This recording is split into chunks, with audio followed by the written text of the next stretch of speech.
बात उस समय की है जब भगवान राम माता सीता को बचाने के लिए लंका जाना चाहते थे, परंतु समुद्र की वजह से लंका पर नहीं पहुंच पा रहे थे और उन्हें किसी भी प्रकार का कोई रास्ता नहीं सूझ रहा था। इस पर भगवान श्री राम क्रोधित हो उठे और उन्होंने समुद्र पर बांध तान दिया, जिसकी वजह से समुद्र देवता भयभीत हो गए और भगवान श्री राम के सन्मुख प्रकट हो गए और वार्तालाप में उन्होंने बताया कि आपकी सेना में नल और नील दो ऐसे वानर हैं जिसके जरिए आप राम सेतु का निर्माण कर सकते हैं और इस समुद्र को पार कर सकते हैं।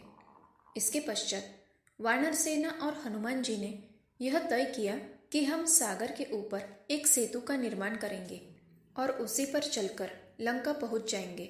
इसके पश्चात हर एक वानर ने पत्थर पर प्रभु श्री राम का नाम लिखना शुरू किया और नाम स्मरण करते हुए नल और नील ने पत्थर को सागर में डालना शुरू किया।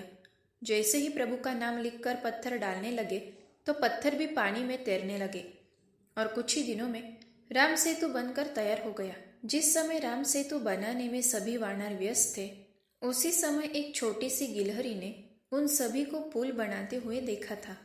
गिलहरी ने मन में सोचा कि प्रभु श्री राम तो साक्षात भगवान है, उनके लिए जब यह बंदर राम सेतु बना रहे हैं और भगवान राम की सेवा कर रहे हैं, तो मुझे भी सेवा में अपना योगदान देना चाहिए। यह सोचकर गिलहरी ने मन ही मन में प्रभु श्री राम के चरणों में नमस्कार किया और दूसरी तरफ अपनी सेवा शुरू कर दी। समुद्र तट के पास रेत का बहुत बड़ा ढेर था।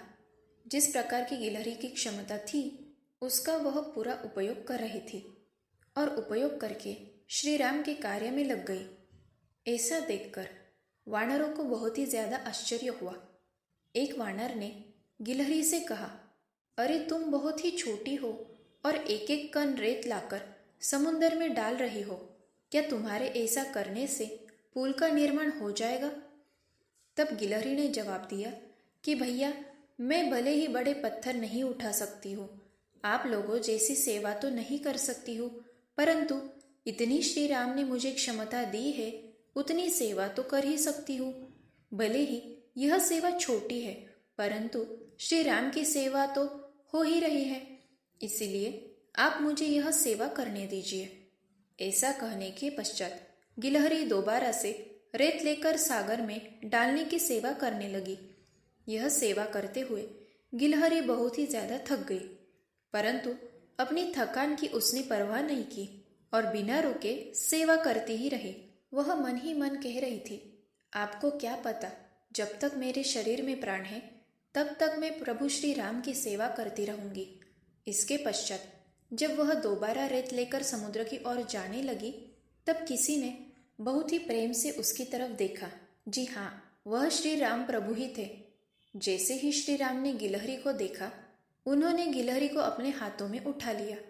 इसके पश्चात श्री राम ने अपने प्रेम से अपनी दाहिनी हाथ की उंगलियों से उसके सिर पर हाथ फेरते हुए गिलहरी से कहा, भले ही तुम छोटी हो, किंतु तुमने मेरी सेवा बहुत ही अच्छी की है, इसलिए मैं तुमसे बहुत ही अधिक प्रसन्न हूँ।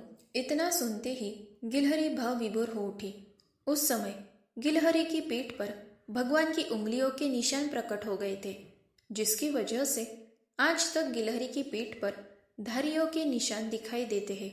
वह प्रभु श्री राम की उंगलियों के ही निशान है। इसके पश्चात प्रभु श्री राम ने गिलहरी से कहा, जो भी तुम्हारी जैसी सेवा करेगा उस पर हमेशा मेरी कृपा बनी रहेगी, उसे किसी भी प्रकार की कमी नहीं आएगी।